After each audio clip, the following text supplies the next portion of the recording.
ओम अज्ञानतिमिरान्धस्य ज्ञानाञ्जनशलाकया सत्सरोन्मिलितं येन तस्मै श्रीगुरुवे नमः। नमो विष्णुपादाय कृष्णप्रेष्ठाय भूतले श्रीमते भक्तिवेदान्त स्वामीति नामिने। नमस्ते सारस्वती देवे गौरवाणी प्रचारिणे निर्विशेष शून्यवादी पाश्चात्यदेशतारिणे। जय श्री कृष्ण चैतन्य प्रभु नित्यानंद श्री अद्वैत गदाधर श्रीवासदि गौरभक्तवृंद। हरे कृष्णा कृष्ण कृष्ण हरे हरे, हरे राम राम राम हरे हरे। हरे कृष्णा பக்தர்களுக்கு இனிமையான மாலை வணக்கம். இன்றைய சத்சங்க வகுப்புல கலந்துருக்கிற எல்லா பக்தர்களுக்கும் என்னுடைய பணிவான நமஸ்காரம். இந்த ஒரு அற்புதமான சத்சங்க வாய்ப்பு சில பிரபுபாவுடைய கருணையால் நமக்கு கிடைத்திருக்கிறது.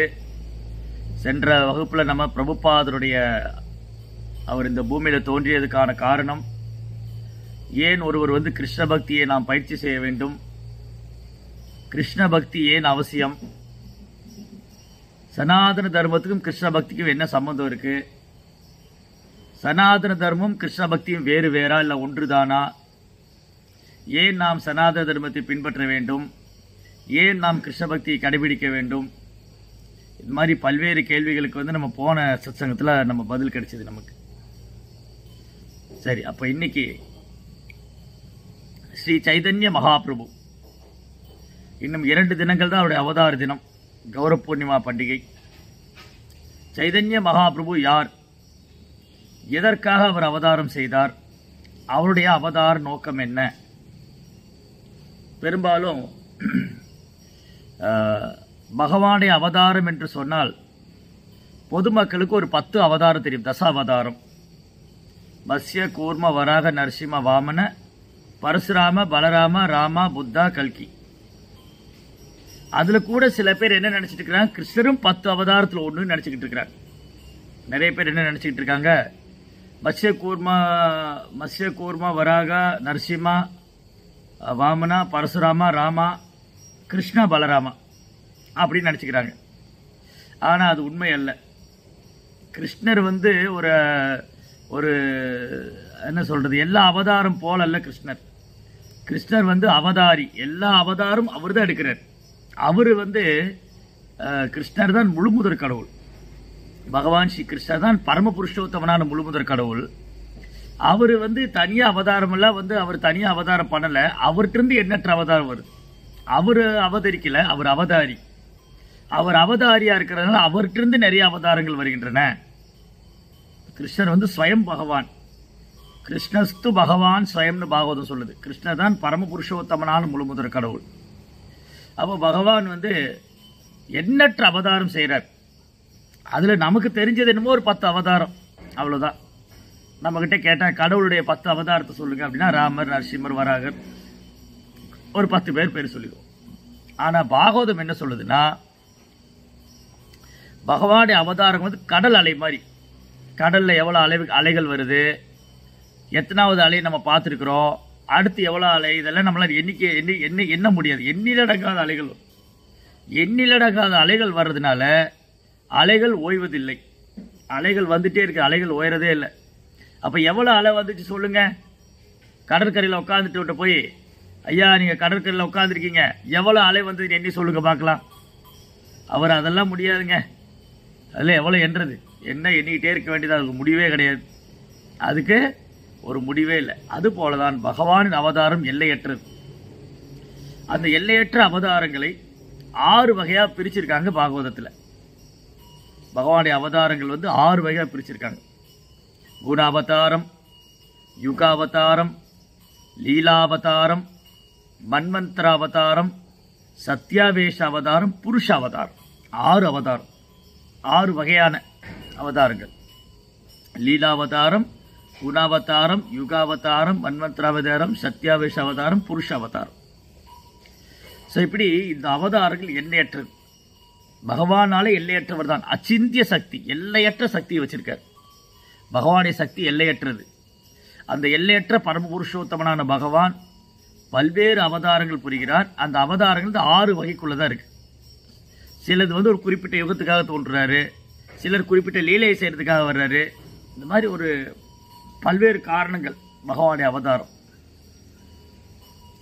அப்போ தமிழ்நாட்டில் பெரும்பாலுக்கும் கிருஷ்ண பகவானை பற்றி தெரியும், படிச்சிருக்காங்க, கேள்விப்படுறாங்க. ராமர், கிருஷ்ணர், வராகர், பரசுராமர், பலராமர். பலராமர் கூட ரொம்ப ரேர் தான் தமிழ்நாட்டில். தமிழ்நாட்டில் பெரும்பாலும் மக்களுக்கு கிருஷ்ணர் தெரியும். கிருஷ்ணர், ராதா கிருஷ்ணர், அது கூட ரொம்ப அபூர்வம் தான். ராதா கிருஷ்ணர் பெரும்பாலும் தமிழ்நாட்டில் வந்து ருக்மிணி சத்யபாமா சமேத கிருஷ்ண பெருமாள் திருக்கோயில், அதுவும் குறைவு தான். தமிழ்நாட்டில் பெரும்பாலும் லக்ஷ்மி நாராயணர், ஸ்ரீதேவி பூதேவி சமேத லக்ஷ்மி நாராயணர், லக்ஷ்மி நரசிம்மர், லக்ஷ்மி ஹயக்ரீவர், லக்ஷ்மி வராகர், இந்த மாதிரி பெரும்பாலும் கோயில்கள் தமிழ்நாட்டில். பெரும்பாலும் வராக கஷேத்திரம் உண்டு, நரசிம்ம கஷேத்திரம் உண்டு. அப்புறம் நாராயணமூர்த்தி பகவானை வந்து வரதராஜ பெருமாளாக, நாராயணராக, மகாவிஷ்ணுவாக, ஸ்ரீதேவி பூதேவி, ஒரு பக்கம் ஸ்ரீதேவி மகாலட்சுமி, இன்னொரு பக்கம் பூமாதேவி, இந்த மாதிரி தான் நம்ம பெரும்பாலும் கோயில்களில் பார்த்துருக்கோம் தமிழ்நாட்டில். அப்புறம் வட இந்தியாவில் போகும்போது தமிழ்நாட்டில் கிருஷ்ணர் கோயில் உண்டு, தமிழகத்திலும் கிருஷ்ணர் கோயில்கள்லாம் இருக்குது. பட் ஆனால் சிலப்போ கிருஷ்ணர் தனியாக இருப்பார். கிருஷ்ணர் தனியாக புல்லாங்களை வச்சு நிற்பார், இல்லை ஒரு பசுவோடு நின்றுருப்பார். அது மாதிரி ரொம்ப அபூர்வமாக தான் வந்து கிருஷ்ணர் இங்கே பார்க்க முடியும். ஆனால் பெரும்பாலும் பகவானுடைய இந்த அவதாரங்களுக்கெல்லாம் அவதாரமாக இருக்கிறது கிருஷ்ண பகவான். கிருஷ்ணஸ்து பகவான் ஸ்வயம், கிருஷ்ணரே ஸ்வயம் பகவான். இந்த பாடம் இப்போ நம்ம படிக்காதனால, நம்ம போன வகுப்புலேயே பேசுன மாதிரி இறை விஞ்ஞானம், கிருஷ்ண தத்துவம் நம்ம புரிஞ்சிக்காதனால நம்ம ரொம்ப குழப்பத்தில் இருக்கோம். இந்த வழிபாடு சரியா, அந்த வழிபாடு சரியா, இந்த தேவதை வழிபடலாமா, அந்த தேவதை வழிபாட்டலாமா, இவங்களை விட்டுட்டு நான் கிருஷ்ண பக்தி பண்ண அவங்க என்கிட்ட கோச்சிக்க மாட்டாங்களா, இந்த மாதிரி நிறைய கேள்விகள் இருக்கு. ஸோ எந்த தேவதையும் பகவான் பக்தர்கிட்ட கோச்சிக்கவே மாட்டாங்க. பகவானுடைய பக்தர்கள் தேவதைக்கு ரொம்ப ரொம்ப பிரியமானவங்க. இதுக்கு முன்னாடி நம்ம தேவதை வழிபாடு பண்ணிட்டு இருந்தாலும் கிருஷ்ண பக்தி செய்ய ஆரம்பிச்சு பகவான் கிருஷ்ணரை பரமபுருஷோத்தமனான முழுமுதற் கடவுளாக ஏற்றுக்கொண்டா அவங்க எந்த தேவதைட்டு போக வேண்டியதில்லை. அதனால இது தெரியாதவங்க, அறியாமையில் இருக்கிறவங்க இந்த தேவதையை வந்து பகவானுடைய போட்டியாளராகவோ இல்லை பகவான் வேறானவங்கள நினச்சிக்கிறாங்க. ஆனால் உண்மையில் அது அல்ல. ஸோ தமிழ்நாட்டில் பெரும்பாலும் தேவதையை வழிபடுறவங்க இருக்காங்க. முருகரை வழிபடுறவங்க, கணபதியை வழிபடுறவங்க, துர்க்கையை வழிபடுறவங்க, மகாதேவரை வந்து ஒரு தேவதையான மகாதேவர், ஒரு பெரும் தேவர் நினச்சி அவரை வழிபடுறவங்க. அதுக்கப்புறம் பெருமாள் நாராயணமூர்த்தி, ஸ்ரீதேவி பூதேவி பெருமாளை வழிபடுறவங்க. அதுக்கப்புறம் பார்த்தா ரொம்ப அபூர்வமாக கிருஷ்ணரை வழிபடுறவங்க. ஆனால் ஒரு காலத்தில் நிறைய கிருஷ்ண பஜனை மடம் இருந்திருக்கு, ராமர் பஜனை மடம் இருந்திருக்கு, பாண்டரங்கர் பஜனை மடம் இருந்திருக்கு. அங்கே வந்து ருக்மணி சத்யபாமா சமேதராக கிருஷ்ணரை வழிபாடு பண்ணியிருக்காங்க. அப்போ அந்த வழிபாடு இருக்கு. ஸோ வழக்கத்தில் காலப்போக்கில் இதுக்கு நமக்கு சொல்லிக் கொடுக்காதனால இது நம்ம மறந்துட்டோம். இந்த வழிபாட்டு முறைகள் வந்து நம்ம மறந்து போயிட்டோம். யாரை வழிபடணும், எதுக்காக வழிபடணும், எப்படி வழிபடணும் எல்லாம் மறந்து போயிட்டோம். ஸோ பகவானும் யுகந்தோறும் அவதரிக்கிறார். யுகந்தோறும் அவதாரம் பண்ணி அவர் அற்புதமாக லீலைகள் பண்ணுறார். அந்த லீலைகள் மூலமாக ஜீவன்களை கவர்ந்து விடுகிறார், ஜீவாத்மாவை தன் பக்கம் ஈர்த்துக்கிறார் பகவான். அப்போ கலியுக மக்களுடைய துர்பாக்கியம் என்னது? முதல் துர்பாக்கியமே 100 வயசு கூட வாழ முடியல இல்லையா? 60-70லயே முடிச்சது லைஃப். 100 வருஷம் வாழ்றதெல்லாம் போயிடுச்சு. கலியுகத்தில் ஒரு மக்களோட வாழ்க்கையை வந்து அளவு வந்து 100 வருஷம் ஒருத்தர் ஆயுள் காலம். ஆனால் பாருங்க 35, 30, 75, 35, 30, 25, 40 இதுலேயே நிறைய பேர் இறந்து போயிடுறாங்க. அதனால் இப்போ ஆயுள் காலம் குறைஞ்சிக்கிட்டே வருது. ஞாபக சக்தி இல்லை, அப்புறம் மந்த புத்தியாக இருக்குது. இப்படியெல்லாம் இருக்கிறதுனால கலியுக மக்கள் இந்த மனித வாழ்க்கை, மனித பிறவியை எப்படி பயன்படுத்திக்கிறது?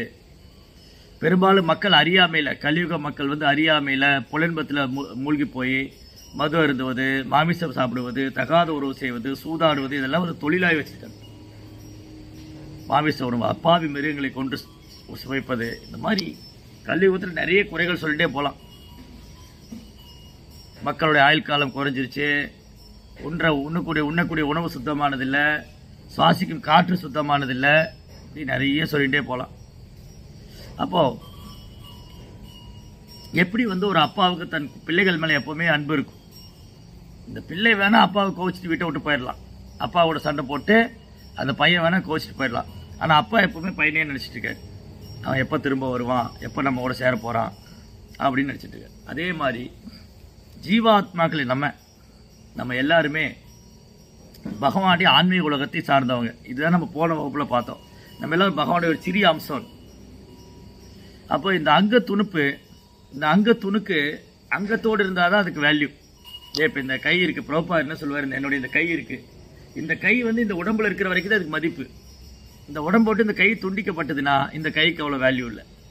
இந்த உடம்புல இருந்து கையை துண்டிச்சா அப்புறம் இந்த கைக்கு அதிக மதிப்பு கிடையாது. இந்த உடல் இருக்கிற வரைக்கும் தான் கைக்கு மதிப்பு. அதே போல இந்த மனித வாழ்க்கையுடைய குறிக்கோள் என்ன, அது எப்படி அடையிறது, அதுக்கான மார்க்கம் என்ன, இதை நாம் தெரிந்து கொள்ளவில்லை என்றால் நம் மனித வாழ்க்கை வீணாக்கி விட்டோம். அப்போ கலியுகத்தில் மக்களுடைய நன்மைக்காக மிக எளிமையாக இறைவனை அடைய வேண்டும். தர்ம அர்த்த காம மோக்ஷா, அதான் நம்ம போன வகுப்புல பேசணும். அறம் பொருள் இன்பம் வீடு. இறுதியில் நம்ம கிருஷ்ணரை அடையணும், பகவான்கிட்ட திரும்ப போகணும்.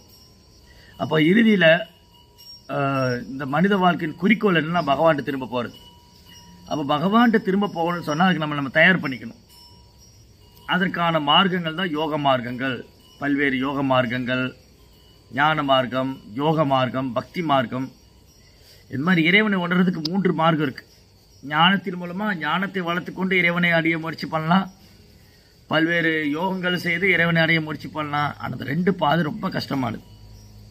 ஆனால் அதே சமயம் பக்தி மார்க்கம் மூலமாக ரொம்ப சுலபமாக இறைவனை அடைஞ்சிடலாம்.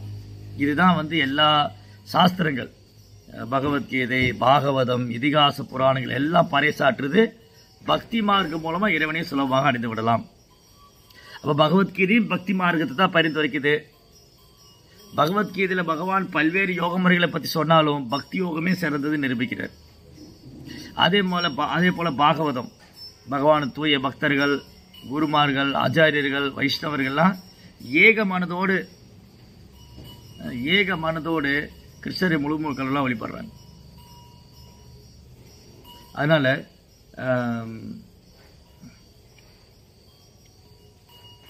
தஸ்மாத் ஏகேன மனசா, ஒரே மனதோட. அப்போ வேதங்கள் புராணங்கள்லாம் என்ன சொல்லுது, இந்த பல்வேறு மார்க்கங்களில் ஞான மார்க்கம், இது நம்ம அடுத்து வரக்கூடிய வகுப்பில் கூட இந்த ஒரு மார்க்கத்தை பற்றி விவரமாக படிக்கலாம். ஞான மார்க்கம்னா என்ன, யோக மார்க்கம்னா என்ன, பக்தி மார்க்கம் ஏன் சிறந்தது. ஸோ பக்தி மார்க்கம் மூலமாக ரொம்ப சுலபமாக சின்ன குழந்தையிலேருந்து பெரியவங்க வரைக்கும் இறைவனை ரொம்ப அழகாக உணரலாம். மற்ற மார்க்கங்கள் ரொம்ப கடினமானது. அதை பின்பற்றதுக்கான நமக்கு தகுதியோ, அதற்கான ஆயுள் காலமோ, அதற்கான உடல் ஆரோக்கியமோ, அதற்கான சூழ்நிலையோ இப்போ கிடையாது. அதனால் கலியுகத்தில் பக்தி மார்க்கம் தான் சிறந்தது. இதுதான் எல்லா சாஸ்திரம், பகவத்கீதை, பாகவதம், சைத்தன்ய சரிதாமிர்தம், இதிகாசங்கள், புராணங்கள், பல்வேறு ஆச்சாரியர்கள், குருமார்கள், இவங்க எல்லாம் பரிந்துரைக்கிறாங்க கலியுகத்துக்கு பக்தி மார்க்கம் தான் பொருத்தம். அப்போ பகவான் யுகம் தோறும் அவதாரம் செஞ்சு பக்தி மார்க்கத்தை பிரச்சாரம் பண்றாரு. கலியுகத்தில் அவரே பகவானே பக்தனா வந்துட்டார். பகவானே பக்தனா பக்தனாவே வாழ்ந்து காமிச்சார். இது எவ்வளவு உயர்ந்தது, எவ்வளவு ஒரு கருணை இருந்தா, பகவானுக்கு எவ்வளவு கருணை இருந்தா, அந்த முழு முதற் கடவுள் அந்த பகவான் பக்தனை மாதிரியே இந்த பூமியில பக்தன் மாதிரியே அன்பு பண்ணி காமிக்கிறார். பகவான் மேலே எப்படி அன்பு செய்யணும். அப்போ கலியுகத்தில் நிறைய மார்க்கங்கள்லாம் இருக்கு, நிறைய மார்க்கங்கள் இருக்கு, நிறைய வழிபாடுகள்லாம் இருக்கு. ஆனால் நமக்கு ரொம்ப சுலபமான எளிமையான வழிபாடு இந்த சைத்தன்யரை வழிபாடுறது, சைதன்ய மகாபிரபு. ஏன்னா சைதன்ய மகாபிரபு ரொம்ப ரொம்ப கருணை வாய்ந்தவர். அவர் எந்த அபராதங்களையும் பார்க்கறதில்ல, எந்த பாரபட்சமும் பார்க்கறதில்ல, எல்லாரையும் ரொம்ப அன்போடு அரவணைச்சு கொண்டு போறார். அதனால சைத்தன்ய மகாபிரபு ரொம்ப கருணை வாய்ந்த அவதார். நமோ மகாவதான்யாய கிருஷ்ண பிரேம பிரதாயதே கிருஷ்ணாய கிருஷ்ண சைத்தன்ய நாம்னே கௌரத்விசே நமக. ஏன் சைதன்ய மகாபிரபு அவ்வளவு கருணை வாய்ந்தவர்? ஏன்னா இந்த மனித உலகத்துக்கு ஒரு பெரும் வாய்ப்பு கொடுத்திருக்கார். அதாவது ஏன் கிருஷ்ணர் சைதன்யராக அவதாரம் செய்தார்? இந்த இவ்வளவு பல்வேறு அவதாரங்கள் இருக்கும்போது, மத்ஸ்ய கூர்ம வராக நரசிம்ம இவ்வளவு பல்வேறு அவதாரம் இருக்கும்போது எதுக்கு இன்னொரு அவதாரம்? ஏன் பகவான் சைத்தன்யர் அவதாரம் செய்தார்? அதற்கான அவசியம் என்ன? அப்போ நம்ம முன்பே பேசின மாதிரி தமிழ்நாட்டில் தமிழகத்தில் பெரும்பாலும் லட்சுமி நாராயண வழிபாடு, ஸ்ரீதேவி பூதேவி பெருமாள் வழிபாடு, சீனிவாச பெருமாள், வரதராஜ பெருமாள், இந்த வழிபாடு தான் நம்ம அதிகமாக கேள்விப்பட்டிருக்கோம். அப்போ இந்த வழிபாடுகள் பல்வேறு பகவானை வழிபடக்கூடிய பல்வேறு வழிபாடுகளில் வைகுந்த லோகத்தில் எண்ணற்ற வைகுந்த லோகத்தில் பகவான் லீலை பண்றார். அவர் பல்வேறு ரூபங்களை லீலை பண்ணிட்டு இருக்கார். அது எல்லாத்துக்கும் அது ஒரு தங்க கிரீடம் போல, பகவானுடைய ஆன்மீக லோகம் தங்க கிரீடம் போல. அந்த கிரீடத்துக்கு நடுவில் ஒரு அழகான ஒரு கல்லை பதிச்சா எப்படி இன்னும் அழகா இருக்குமோ அது போலதான் அவருடைய கிருஷ்ண லீலை, கிருஷ்ணாவுடைய குழந்தை பருவ லீலை, அவரது இளமை பருவ லீலை, இதெல்லாமே தங்கத்துக்கு அணிகலனுக்கு அணிகலன் சேர்க்கிற மாதிரி, ஆபரணத்துக்கு அழகு சேர்க்கிற மாதிரி பகவானுடைய லீலைகள். அப்போ பகவானுடைய லீலைகள் 4 பருவத்துக்கு பிரிக்கலாம். பால்ய, பௌகண்ட, கைஷோர, யௌவன, 4 விதமான லீலைகள். பால்யம்னா குழந்தை பருவ லீலை. பௌகண்டம்னா 5 வயசு கடந்து ஒரு 10 வயசுக்குள்ள லீலை, அந்த வயசுல ஆற்றக்கூடிய லீலைகள். அப்புறம் 10லேருந்து ஒரு 12, 13 வயசு வரைக்கும் கைஷோரம். 16 நவ யௌவனம். கிருஷ்ணர் 16க்கு மேல போறதே இல்லை. கிருஷ்ணனுடைய இளமை எப்படி இருக்கான்? என்றும் 16. இல்லை, நம்ம ஊர்ல மக்கள்லாம் சொல்லுவாங்க, நாம என்றும் 16ங்க, அப்படிதாங்க நம்ம இளமையா இருப்போங்க. இல்லையா? சிலர் சொல்லுவாங்க, பாருங்க அவர் எப்படி இளமையா இருக்காரு. ஆனா என்ன பிரயோஜனம்? என்ன பிரயோஜனம்? சில மரங்கள் நீண்ட காலம் இருக்கு, ஆனா ஒரு பிரயோஜனம், அது பழமும் கொடுக்கறது இல்லை, நிழலும் கொடுக்கறது இல்லை. அப்படின்னா அது என்ன பிரயோஜனம்? மரம் இருக்கு, ஆனா நீண்ட காலம் இந்த பூமியில் இருக்கு, ஆனா பழங்கள் கொடுக்கறது இல்லை, எதுக்குமே பயன்படுறது இல்லை. அப்ப அந்த மாதிரி மரம் இருந்து என்ன பிரயோஜனம்? அந்த மாதிரி தான் இது கிடைத்திருக்கிறது மனித வாழ்க்கை. இதை நாம் சரியா பயன்படுத்திக் கொள்ள வேண்டியால் நாம் துஷ்பிரயோகம், அதை நம்ம துஷ்பிரயோகம் பண்ணிடுறோம். அதனால இந்த பல்வேறு வழிபாட்டு முறைகளில் கிருஷ்ண பகவானை நாம் வழிபடுறது எவ்வளவு சிறந்தது. கிருஷ்ணர் மேல அன்பு செய்வது, கிருஷ்ண பக்தி, அதுதான் பகவத்கீதை முழுவதும். பகவத்கீதை முழுவதுமே பகவான் என்னுடைய பக்தரா இருங்க, மன்மனா பவ மத் பக்தோ மத்யா ஜீமா நமஸ்குரு மாமேவே சத்தியம் தே பிரதிஜானி பிரியோசிமே. என்னுடைய பக்தனா இருங்க, எனக்கு நமஸ்காரம் பண்ணுங்க, என்னை வழிபாடு பண்ணுங்க, சத்தியமா சொல்றேன் நீங்க என்கிட்ட வந்துடுவீங்க. So whole Bhagavad Gita, entire Bhagavad Gita முழுவதுமே நோக்கம் என்னன்னா, நாம் கிருஷ்ணனுடைய பக்தராய் அவருக்கு சேவை பண்ணணும். அதே மாதிரிதான் ஸ்ரீமத் பாகவதம். பகவத்கீதையிலே பகவானே சொல்றாரு, அவர் பக்தராகிறது அதுதான் மிக உயர்ந்தது. பகவானுடைய பக்தனா இருக்கக்கூடியதான் மிக உயர்ந்த யோக முறை. பகவான் மிக நெருக்கமான நண்பனும் பக்தனும் ஆயிடலாம் பக்தி யோகத்தை பண்றவங்க. அப்போ ஒவ்வொரு யுகத்திலையும் பகவான் இந்த பூமியில ரொம்ப பணிவா எளிமையா அவரே கற்றுக் கொடுக்கிறார் அவருக்கு எப்படி பக்தி செய்யணும். பகவானே கற்றுக் கொடுக்கிறார் அவருக்கு எப்படி பக்தி செய்யணும். அதான் பகவத்கீதை பாகவதம். இப்போ பகவான் என்ன நினைக்கிறாரு? ஓகே, நான் கலியுக மக்கள் ரொம்ப துர்பாக்கியசாலியா இருக்காங்க, அவங்களால வேதங்கள் படிக்க முடியாது, இந்த வேதங்களை கற்பிக்கிறதுக்கு யாரும் கிடையாது, இவங்களுடைய கதி என்ன? அப்போ கலியுக மக்களை விடுவிக்கிறதுக்காக நான் பூமியில போகணும், கலியுக மக்களுடைய நன்மைக்காக நான் பூமியில போகணும் அப்படின்னு யுகந்தோறும் பகவான் வர்றார். எப்படி ஒரு தந்தையானவர் தன் பிள்ளைகளிடத்துல எப்பவுமே கவனமா இருப்பாரோ, அதே போல பகவான் யுகந்தோறும் இங்கே அவதரிக்கிறார். பல்வேறு அவதாரங்கள் செய்து தூய்மையான பக்தி மார்க்கத்தை கற்றுக் கொடுக்கிறார். அப்போ பகவான் 3 யுகத்துல வர மட்டும் வர்றதுனால அவருக்கு திரியுகா. பகவான் கிருஷ்ணர் 3 யுகத்துல மட்டும் தான் நேரடியா வர்றாரு. இந்த கலியுகத்துல தன்னை மறைச்சுன்றாரு, மற்ற யுகத்துல நேரடியா வந்துடுறாரு. விஷ்ணுடைய அவதாரம், மகா அவதாரத்துடைய அவதாரமா வந்துடுறாரு. ஆனா கலியுகத்துல கிருஷ்ணா டைரக்டா தன்னை மறைச்சுன்றாரு. தன் பகவானை காமிச்சிக்காம பக்தனை காமிச்சுக்கிறார், தன்னை பகவானை காமிக்காம பக்தனை காமிச்சுக்கிறார். அதுதான் மகாபுருடைய ஸ்பெஷல். ஏன்னா அவர் பக்தியை கற்றுக் கொடுக்கறதுக்காக வந்திருக்காரு. கட்டுண்ட ஜீவன்களை அறியாமையிலிருந்து விடுவிச்சு அவங்களுக்கு கிருஷ்ண பக்தி கற்றுக் கொடுக்கறதுக்காக வந்திருக்காரு. பகவானே பிரச்சாரம் பண்ணக்கூடிய ஆச்சாரியராக வந்திருக்கார் சைத்தன்ய மகாபிரபு. அதனால சைதன்ய மகாபுருடைய கருணை இருந்தால் வேணும் கிடைக்கணும் அப்படின்னா, சைதன்ய மகாபுருடைய கருணை இருந்தால் தான் நம்ம கிருஷ்ணர் யாரு, ராதாராணி யாரு, ராதா கிருஷ்ணருடைய வழிபாடு என்னது, இதெல்லாம் புரிஞ்சுக்க முடியும். அப்போ சைதன்ய மகாபுருடைய கருணை, சைதன்ய மகாபுரு எவ்வளவு கருணை வாய்ந்தவர், எவ்வளவு எளிமையானவர், எவ்வளவு இனிமையானவர், எவ்வளவு அன்பானவர், மிக அழகா வர்ணிச்சிருக்காங்க சைத்தன்ய சரிதாமிர்தத்தை. அப்போ ஏன் கிருஷ்ணர் இதுக்கு முன்னாடி நிறைய அவதாரம் பண்றாரு, அவதாரத்துடைய அவதாரமா வந்திருக்காரு, நிறைய லீலை பண்றாரு. இப்ப இன்னொரு அவதாரத்துக்கான நோக்கம் என்ன? ஏன் கிருஷ்ணர் சைதன்ய மகாபுரு அவதாரம் பண்ணாரு? எதனால கிருஷ்ணரே சைதன்ய மகாபுரு அவதாரம் பண்ணாரு? அப்போ சைதன்ய சரிதாமிர்தத்துல 3 வெளிப்படையான காரணம். எதனால கிருஷ்ணர் சைதன்யரா அவதாரம் செய்தார், அதற்கான காரணம் என்ன? 3 வெளிப்படையான காரணம், 3 மிகவும் ரகசியமான காரணம்.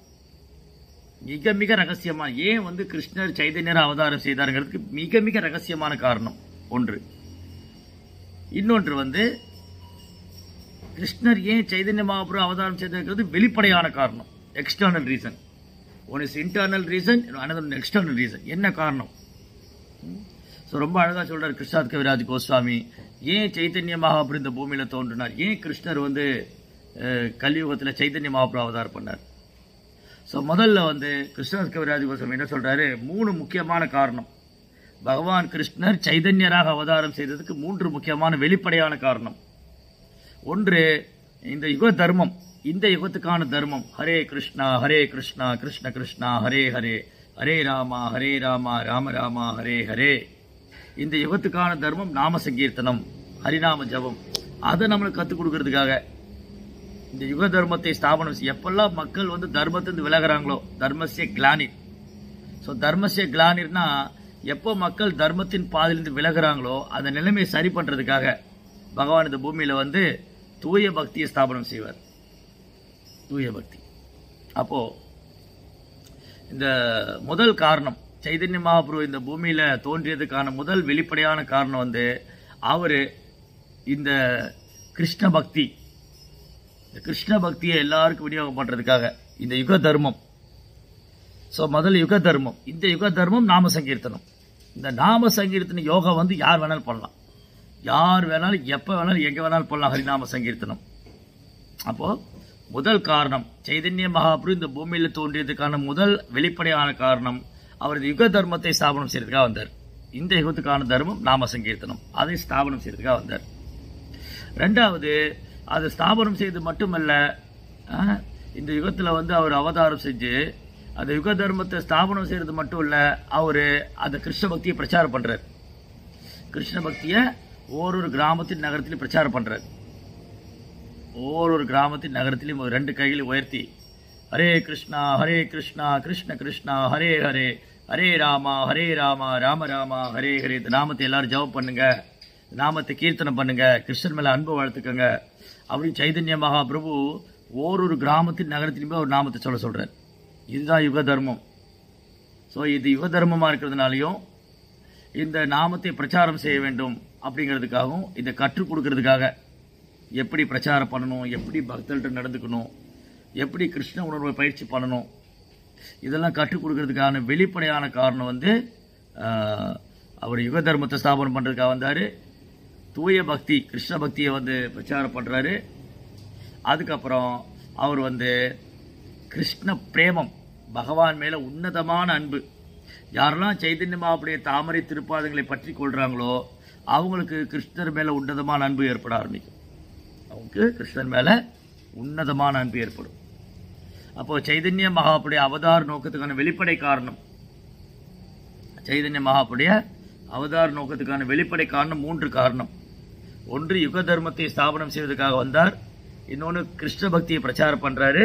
அதுக்கப்புறம் அவரு எல்லாருக்கும் கிருஷ்ணர் மேல உள்ள பிரேமம், கிருஷ்ணர் மேல உள்ள அன்பை விநியோகம் பண்றாரு.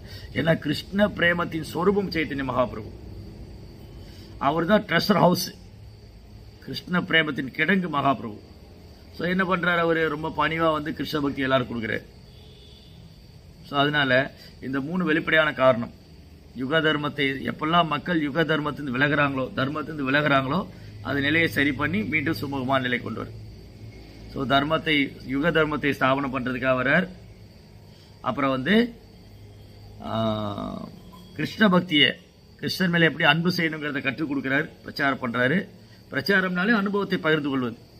அவர் எப்படி கிருஷ்ண பக்தியை அனுபவிக்கிறாருங்கிறத அதை பிரச்சாரம் செய்கிறார். ஸோ மூன்றாவது அவர் கிருஷ்ண பிரேமம், பகவான் மேல் உள்ள கலங்கமில்லா அன்பை எல்லாருக்கும் விநியோகம் செய்கிறார். ஸோ இந்த மூன்றும் பகவான் கிருஷ்ணர் சைதன்யராக அவதரிப்பதற்கான வெளிப்படையான காரணம், external reason. Then the deep meaning another internal reason, உள்ளூரை, அதாவது அந்தரகமான ரகசியமான காரணம். ஏன் கிருஷ்ணர் சைதன்யராக அவதாரம் பண்ணார், அதுக்கு ரகசியமான காரணம் என்ன? ஸோ அதுக்கு நம்ம ஆச்சாரி ரொம்ப அழகாக வர்ணிச்சிருக்காங்க. ஏன் கிருஷ்ணர் சைதன்ய மகாபிரபு அவதாரம் பண்ணார். ஸோ ஓரொரு வாரமும், ஓரொரு மாதமும், ஓரொரு வருடமும் பல்வேறு திருவிழாக்கள், பண்டிகைகள் வருகின்றன. ஸோ இப்படி பல்வேறு திருவிழாக்கள், பண்டிகை வரும்போது, இவ்வளோ பல்வேறு அவதாரம் இருக்கும்போது, சைதன்ய மகாபுருடைய வெளிப்புற காரணமும் ஓகே, சரிங்க, அவர் யுக தர்மத்தை ஸ்தாபனம் பண்ண வந்தார், சரி ஓகே. அப்புறம் அவர் கிருஷ்ண பக்தியை பிரச்சாரம் பண்ணுறாரு, அப்புறம் கிருஷ்ண பிரேமத்தை எல்லாருக்கும் விநியோகம் பண்ணுறாரு. சரி, இன்டர்னல் காரணம், ரகசியமானது என்னது? அவர் பார்க்குறார், கிருஷ்ணா என்ன பார்க்குறாரு, ஏன் என் பக்தர்கள் மேலே இவ்வளோ பிரியமாக இருக்காங்க, என்னை வழிபடக்கூடிய பக்தர்கள் ஏன் என் மேலே இவ்வளோ பிரியமாக இருக்காங்க, அவங்க என்ன ஆனந்தத்தை அனுபவிக்கிறாங்க, இந்த கிருஷ்ண பக்தியை பயிற்சி பண்ணி, இந்த கிருஷ்ண பக்தியை பின்பற்றி கொண்டு என்ன ஆனந்தம் அனுபவிக்கிறாங்க, அப்போ ஏன் இவங்க இந்த நேரத்தில் உட்காந்து வழிபடணும், ரைட்? ஸோ அந்தரகமான காரணம் என்னது, ஏன் சைதன்ய மகாபிரபு அவதாரம் பண்ணார், அவர் எப்படி பக்தர்கள் பகவான் மேலே அன்பு வெளிப்படுத்துகிறாங்க. அது குறிப்பாக பிருந்தாவனத்து கோபிகள் எப்படி பகவான் மேலே உன்னதமான அன்பு வெளிப்படுத்தினாங்க. அதிலும் குறிப்பாக ஸ்ரீமதி ராதாராணி, நம்ம முன்பே பேசின மாதிரி ராதாராணியோடைய உயர்ந்த நிலை என்ன, ஸ்ரீமதி ராதாராணி எந்த அளவுக்கு கிருஷ்ணர் மேலே அன்பு வச்சுருக்காங்க, அவங்க எந்த அளவுக்கு கிருஷ்ணருடைய ராதா கிருஷ்ண சேவையில் ஈடுபடுறாங்க, இதை கற்றுக் கொடுக்குறது. அந்த ராதையோடைய பாவம், சைத்தன்ய மகாபிரபு கிருஷ்ணர் ஒரு நாள் நினச்சிட்டு இருக்காரு, ஏன் இந்த ராதாராணியை இவ்வளோ சேவை பண்ணுறாங்க. ஆராதனா, ராதை, ராதா, இந்த ராதாங்கிற வார்த்தைக்கு முக்கியமாக அந்த ஆராதனை, வழிபாடு. அவங்களோட கிருஷ்ணரை வழிபாடுறதுல சிறந்தவங்க யாரும் இருக்க முடியாது. டாப் மோஸ்ட் ஸ்ரீமதி ராதாராணி மாதிரி கிருஷ்ணரை வழிபடக்கூடிய டாப் மோஸ்ட் யாரும் கிடையாது. அதனால் அந்த ராதாராணியோடைய பாவம் என்ன, ராதாராணி எந்த பாவத்தில் கிருஷ்ணரை வழிபடுறாங்க, அவங்களுடைய மூடு என்ன, அதை நான் அனுபவிக்கணும். ஏன் ராதைக்கு என் மேலே இவ்வளோ பிரியம், ஏன் ராதாராணி என் மேலே இவ்வளோ பிரியமாக இருக்காங்க, ஏன் ராதாராணி என்னை வழிபடணும்னு நினைக்கிறாங்க, அப்படி என்ன அவங்க ஆனந்தம் அனுபவிக்கிறாங்க, அந்த ஆனந்தத்தை நானும் அனுபவிக்க வேண்டும். ஸ்ரீமதி ராதாராணி எனக்கு சேவை செய்து எவ்வாறு ஆனந்தம் அனுபவிக்கிறாங்களோ அதே ஆனந்தத்தை நானும் அனுபவிக்க வேண்டும் என்று ஆசைப்படுகிறார். அப்போ அவருடைய இன்டர்னல் ரீசன், உள்புற நோக்கம், அதாவது ஆழமான கருத்து அல்லது ரகசியமான காரணம். எஸ், ரகசியமான காரணம். ரகசியமான காரணத்தில் ஒன்று அவர் கிருஷ்ணர் தான் ராதாராணியோடைய மனோபாவத்தை அனுபவிக்கிறார். சரி, ரெண்டாவது அவர் என்ன பண்ணுறாரு, அந்த ரசத்தை சுவைக்கிறார். எந்த ரசம், எப்படி ராதாராணி கிருஷ்ணர் மேலே அன்பு கொள்கிறாங்க, அந்த சுவையை அனுபவிக்கிறார். மூணாவது அவர் அந்த ராதாராணியுடைய பக்தியை நமக்கு வெளிப்படுத்தி காமிக்கிறார். ஸ்ரீமதி ராதாராணி எந்த அளவுக்கு கிருஷ்ணர் மேலே அன்பு வச்சிருப்பாங்க. இது மூன்றும் ரகசியமான காரணம். சைதன்ய மகாபிரபு ஏன் கிருஷ்ணர் சைதன்யரை அவதாரம் செய்தார், ஸ்ரீகிருஷ்ண சைத்தன்யா அப்படி ஒன்று, ஸ்ரீகிருஷ்ண சைத்தன்யா ஒன்று, ராதா கிருஷ்ண நகை அன்யா, ராதா கிருஷ்ணர் 2 பேரும் ஒன்னானா சைத்தன்ய மகாபிரபு, ராதா கிருஷ்ணர் 2 பேரும், ராதை கிருஷ்ணா 2 பேரும் ஒன்னானா சைதன்ய மகாபிரபு. காரணம் என்னது, கிருஷ்ணர் ராதாராணியுடைய மனோபாவத்தில் இருந்தால் சைத்தன்ய மகாபிரபு, கிருஷ்ணர் ராதாராணியோடைய மனோபாவத்தில். அப்போது அந்த ஆழமான பக்தி, ஸ்ரீமதி ராதாராணியுடைய ஆழமான பக்தியை தான் அனுபவிக்க வேண்டும் என்றும், அந்த பக்தி உன்னதமான அந்த தூய பக்தி எல்லோரும் கற்பிச்சு கொடுக்கணுங்கிறதுக்காகவும் அந்த சுவையை தானே அனுபவிக்கிறாரு. அவர் அந்த ராதாராணியுடைய மனோபாவம், ராதையோடைய மனோபாவம் என்னன்னு தெரிஞ்சுக்கணும், அந்த சுவையை நானே அனுபவிக்கணும். அந்த சுவையை நானே அனுபவிக்கணும். அதுக்கப்புறம் அந்த சுவையை இந்த உலகத்துக்கு காமிச்சு கொடுக்கணும். எப்படி விருந்தாவனத்திலே சிறந்த கோபியான ஸ்ரீமதி ராதாராணி கிருஷ்ணர் மேல அன்பு வச்சிருந்தாங்க, எந்த மாதிரி கிருஷ்ணருக்கு அவங்க சேவை பண்றாங்க அப்படின்னு இந்த உலகத்துக்கே காமிக்கணும். அந்த ராதாராணியுடைய பாவத்தை வந்து இந்த உலகத்துக்கே காமிக்கணும். இது 3 இன்டர்னல் அந்தரங்கமான காரணம். அப்போ சைதன்ய மகாபிரபுவை நான் புரிந்து கொள்ள வேண்டுமானால் இந்த 6 காரணங்கள் அவருடைய திரு அவதாரம். 3 காரணம் வெளிப்புறமானது, 3 காரணம் ரகசியமானது. வெளிப்புறமானது என்னது? யுக தர்மத்தை ஸ்தாபனம் செய்யறாரு, கிருஷ்ண பக்தியை பிரச்சாரம் பண்றாரு, கிருஷ்ண பிரேமத்தை எல்லாருக்கும் விநியோகம் பண்றாரு. அந்தரங்கமான காரணம் ஸ்ரீமதி ராதாராணியுடைய மனோபாவத்தை அனுபவிக்க விரும்புகிறார். அப்புறம் ஸ்ரீமதி ராதாராணி சுவைத்துக் கொண்டிருக்கிற அந்த ரசம், மாதுரி ரசத்தையும் அனுபவிக்க விரும்புகிறார். அதுக்கப்புறம் ஸ்ரீமதி ராதாராணியுடைய மனோபாவத்தை இந்த உலகத்துக்கு காமிக்கிறார். எந்த அளவுக்கு அவங்களுக்கு பகவான் மேல சரணாகதி பண்ணியிருக்காரு. அப்ப நமக்கு கலங்கம் இல்லாத பக்தி, தூய பக்தி நமக்கு கிடைக்கணும், நம்ம கிருஷ்ண பக்தியில முன்னேற்றம் அடையணும் அப்படின்னு சொன்னா சைதன்ய மகாபிரபு இன்ட்ரோடியூஸ் பண்ண இந்த நாம சங்கீர்த்தன இயக்கம் இஸ்கான் பிரபுபார் என்ன சொல்வார்? அடிக்கடி பிரபுபார் தன் உபன்யாசங்களை சொல்வார். பிரபுபார் லெக்சர்ல உபன்யாசங்கள்ல இந்த இயக்கத்தை ஸ்தாபனம் பண்ணவர் கிருஷ்ணர் தான், இந்த இயக்கத்தை தொடங்கியவர் கிருஷ்ணர் தான், இந்த இயக்கத்தை விஸ்தாரம் பண்ணவர் சைத்தன்ய மகாபிரபு. சைத்தன்ய மகாபிரபு தான் இயக்கத்தை தொடங்கியிருக்காரு. ஹரே கிருஷ்ணா கிருஷ்ண கிருஷ்ணா ஹரே ஹரே, ஹரே ராமா ராம ராமா ஹரே ஹரே, இந்த நாமத்தை அவர் தான் இன்ட்ரடியூஸ் பண்ணியிருக்காரு. அதனால சைத்தன்ய மகாபிரபுடைய தாமரை திருப்பாதம், அவருடைய தாமரை திருப்பாதத்தை பற்றி கொண்டால் நமக்கு நாமத்தில் ருச்சி ஏற்படும். கொஞ்சம் நாமத்தில் ருச்சி வரும், அபராதங்களை தவிர்க்கணும், கிருஷ்ண பக்தியில் முன்னேற்றம் அடையணும். அந்த மனப்பான்மையோடு பக்தி செய்யும் போது சைத்தன்ய மகாபிரபுடைய அனுகிரகத்தினால நாமளும் தூய பக்தராகும். அதுக்கப்புறம் நமக்கு இங்கே வேலை இல்லை. ஆன்மீக லோகத்தில் பகவானுக்கு நித்தியமாக சேவை பண்ணலாம். அதனால இந்த மனித வாழ்க்கையின் ஒரே குறிக்கோள் கிருஷ்ணரை அடையிறது தான். அந்த பகவான் கிருஷ்ணரை அடைவதுதான் மனித வாழ்க்கையின் ஒரே குறிக்கோள். அது அடைவதற்கு எப்படி சுலபமாக பயிற்சி செய்ய வேண்டும், அதுக்கு தான் சைத்தன்ய மகாபிரபு. எப்படி பள்ளிக்கூடத்தில் நடத்துகிற பாடத்தை டியூஷனில் டீச்சர் சொல்லி கொடுக்குறாங்க இல்லையா, இந்த ஸ்கூலில் ஹோம்ஒர்க் கொடுத்துருவாங்க, இதை பண்ணிட்டு வாங்கன்னு, இவங்க டியூஷனில் டீச்சர் சொல்லி தருவாங்க. அந்த மாதிரி பகவான் என்ன பண்ணுறாரு? தன் பக்தரோட அன்பு பரிமாற்றம் செய்கிறார். ஓகே, நீங்கள் என் கூட எந்த மாதிரி அன்பு செஞ்சாலும் நான் அதை ஏற்றுக்கிறேங்கிறார். அப்போது இந்த மாதிரி ஒரு கருணை வாய்ந்த அவதாரம், எந்த ஒரு பாரபட்சம் இல்லாமல், உயர்ந்தவன் தாழ்ந்தவன் ஏழை பணக்காரன், எந்த ஒரு பாரபட்சம் இல்லாமல் சைதன்யமா அப்படி கருணை எல்லாருக்கும் இருக்கு. அதை யார் பயன்படுத்திக்க போகிறாங்க? அந்த கருணையை பிரபுபார் உலகம் முழுதும் விநியோகம் பண்ணிட்டார். ஸோ இன்றைக்கும் இயக்கம் இருக்குது, குருமார்கள் இருக்காங்க, பக்தி யோக ஒழுக்க நெறிமுறைகள்லாம் இருக்குது. இதை நம்ம தீவிரமாக பயன்படுத்தி கொண்டால் நம்ம இந்த பிறப்பு இறப்பு சுழற்சியிலேருந்து தப்பிச்சிடலாம். ஜென்ம முத்து ஜரா வியாதி, பிறப்பு இறப்பு முதுமை நோய் அறியாமை பயம், இதுலேருந்து எல்லாம் விடுபட்டுடலாம். வெறுமனே சைதன்ய மகாபிரபுடைய தாமரை திருப்பாதங்களை பற்றி கொள்ள வேண்டும். அப்போ அடுத்து வரக்கூடிய தினங்களில் நம்ம கோயிலில் போய் நடக்கக்கூடிய அந்த வெள்ளிக்கிழமை சாயந்தரம் நடக்கக்கூடிய கௌரி பூர்ணிமா பண்டிகையில் கலந்துக்கலாம். காலையிலேருந்து பக்தர்கள் உபவாசம் இருப்பாங்க, மாலை வரை உபவாசம் இருந்து அதுக்கப்புறம் பகவானுக்கு அபிஷேகம்லாம் முடிஞ்சு தீர்த்தாடனம்லாம் பண்ணிவிட்டு அதுக்கப்புறம் பகவானுக்கு தீர்த்தம்லாம் முடிஞ்சதுக்கப்புறம் ஆரத்தி எல்லாம் முடிச்சு பிரசாதம். ஸோ இப்படி ரொம்ப ஆனந்தமயமானது. ஆனந்த போலோ ஹரி பஜ விருந்தாவான், இந்த கிருஷ்ண பக்தினாலே பேரானந்தம் தரக்கூடியது, பேரானந்தம் தரக்கூடியது. அதனால் இந்த வாய்ப்பை நாம் நன்றாக பயன்படுத்திக் கொள்ள வேண்டும். ஸோ இதுதான் ஏன் கிருஷ்ணர் சைதன்ய மகாபிரபு அவதாரம் பண்ணாரு? இந்த பக்தி, தூய பக்தி, சுத்த பக்தி எல்லாருக்கும் கொடுக்கணும், எல்லாருக்கும் கிருஷ்ணர் மேலே அன்பு வரணும், எல்லாரும் பகவானுக்கு சேவை பண்ணி பகவானுக்கு திரும்ப போயிடணும். அந்த ஒரு வாய்ப்பை நம்ம எல்லாரும் கொடுக்கறதுக்காக பிரபுபார் இந்த இயக்கத்தை ஏற்படுத்தியிருக்காரு. அப்போ இங்கே இயக்கத்தில் வந்த உடனே சைதன்ய மகாபிரபு யார், கிருஷ்ணர் யார், பிரபுபாதர் யார் எல்லாமே தெரிஞ்சுக்கலாம். Everything is there. அதனால் பக்தர்களோட அன்பான வேண்டுகோள், இந்த கௌரி பூர்ணிமா பண்டிகை வர்றதுனால சைதன்ய மகாபிரபு அவதார தினம், சைதன்ய மகாபிரபு நம்மகிட்ட வேண்டிக்கிட்டது நாம ஜபம் நல்லா பண்ணணும்.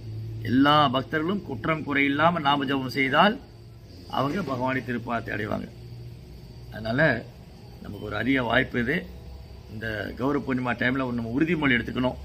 நான் இன்னையிலேருந்து 1 மாலை கூடுதலாக ஜபிக்கிறேன், 4 மாலை ஜபிக்கிறேன், 8 மாலை ஜபிக்கிறேன், என்னால் முடிஞ்ச அளவுக்கு நான் முயற்சி பண்ணுறேன் அப்படின்னு நம்ம உறுதிமொழி எடுத்துட்டு கிருஷ்ண பக்தியில் ரொம்ப ஆனந்தமாக இருக்கலாம். பக்தியில் ஆனந்தம் அதிகரிக்க அதிகரிக்க நம்ம கிருஷ்ணனுடைய கருணை, சைத்தன்யனுடைய கருணையை நம்மளால் உணர முடியும். ஹரே கிருஷ்ணா. ஜெய் ஸ்ரீல பிரபுபாத் கி ஜெய்.